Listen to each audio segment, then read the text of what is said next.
Let's get the cruiser in there. That's what we'll do it. Fox 5 is here, so this is our last one. I pulled mine up, but mine's unmarked, so it doesn't matter. Mine's the gray one over there. Oh, cool car. So. All right, just stand still for me. Sure. Yeah, he'll be right there. And you'll still look at me. Okay. Yeah. He'll just let us know when he is ready. I don't know anything about it. We're good? All right, Captain. If you don't mind, state your first and last name and spell it for me, Sure. please. First name is Michael, common spelling. Last name is Knoll, N-O-L-L-E. Great. And your title? I'm a captain here with the county police. I'm the assistant commander of the Clinton Division 5 station. All right. Take us back to last night. I believe you said 8 o'clock. Where were you? So I was off duty at the time. However, my officers were responded to a call at the 7100 block of Temple Hill Road. There's a shopping center there. They went there for the report of a cutting. Upon their arrival, they found an elderly woman who was suffering from multiple stab wounds to her upper body in one of the establishments that's within that shopping center. What did she tell your officers happened to her? So she had parked her vehicle in the parking lot and got out of the car. And through the preliminary investigation in total, the officers learned that she was followed in from the parking lot. She entered the store. Our suspect followed her in, entered immediately after she did. Once inside the vestibule of the establishment they were in, he produced a knife and proceeded to stab her multiple times.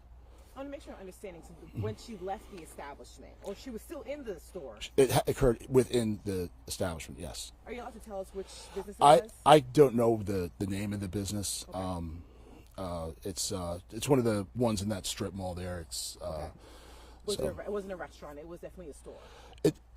there's several in there. Okay. So and some are stores that also sell food and stuff like that. So but yeah, it was definitely in that location. So once the investigators confirm it, we'll be able to tell you which exact one it is.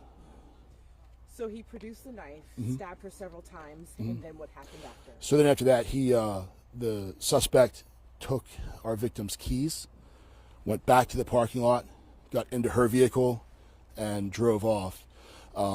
He then abandoned the vehicle a short distance from there.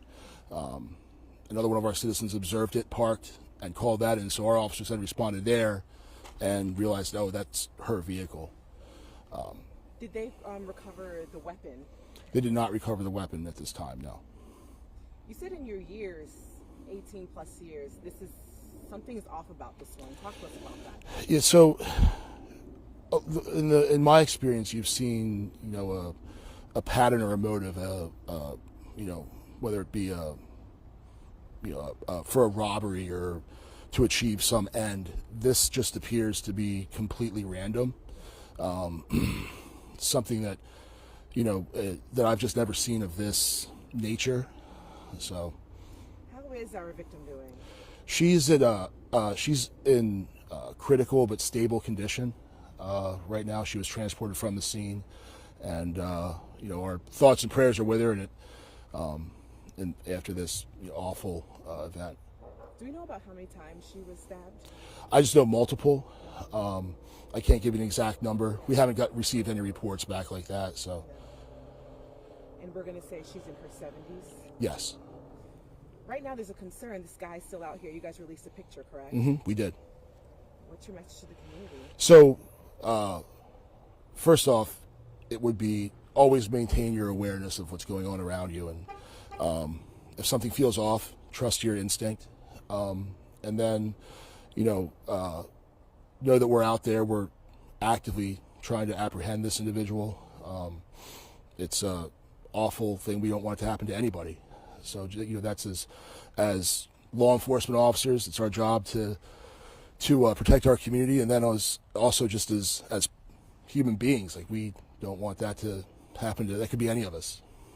Just just so we're clear, just for our viewers as well. So this wasn't like your carjacking where someone comes up behind you, give me your keys, takes the car, drive. This individual followed this woman in her 70s into a business, stabbed her, then took her keys, fled, got in her car, and left. Right, and then left the vehicle too. So it wasn't like he kept the vehicle; he drove off in it and then just left it there. So He didn't go far.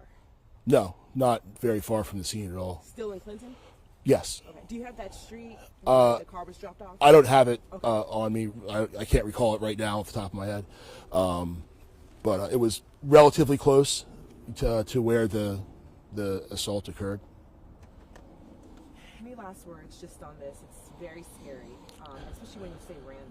Yeah, just like I said before, just maintain your awareness of what's going on around you, and then also anyone who has the information, please, let us know. You can do so and remain anonymous. So, Do you have the name of the shopping center? Paget's Corner. Paget's Corner. All right, Corporal Marsh. Anything you want him to add? Anything you want him to say? I think that was perfect. Okay. Did you want to say anything else? No, I'm good. Okay. I'm good. 4500 block of Natahala Can I see that? Drive. Or is that for us? Yeah, they can't. Hold on. You can't get the cheat code. Okay, 1 second. Let me. The 4500 block of Natahala Drive in Clinton. 45 Nats N-A-T. Natahala Drive. Okay, that's where it was dropped off. Yeah. And then we'll go to the shopping center. That's where it actually It happened. wasn't dropped off, but it was left. It was left. Yeah, Yeah. you know what I mean. And then he fled. Yeah. Now, So. of course, and I know you know this, but we can't officially identify the. You're not still really Give us a second. Yeah, you can stop it. Yeah. Make sure I'm off. Yeah, we're